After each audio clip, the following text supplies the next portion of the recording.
अस्सलामुअलैकुम वरहमतुल्लाहि वबरकातुहू। मेरे सामीन, आपने थंबनेल के ऊपर देख लिया और पढ़ भी लिया होगा कि बेवा और मुतल्लका की इद्दत में क्या फ़र्क है।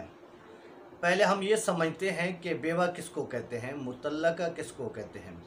बेवा उसे कहते हैं जिसका खावंद फौत हो जाए, और मुतल्लका उसे कहते हैं कि जिसको खावंद तलाक दे दें।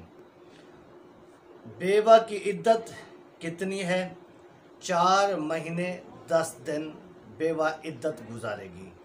और मुतल्लका की इद्दत क्या है? 3 मेंसेस। उसके बाद मुतल्लका की इद्दत पूरी हो जाएगी। मुतल्लका को 3 मेंसेस आने के बाद उसकी इद्दत पूरी, और बेवा की जो इद्दत है वो 4 महीने 10 दिन इद्दत है।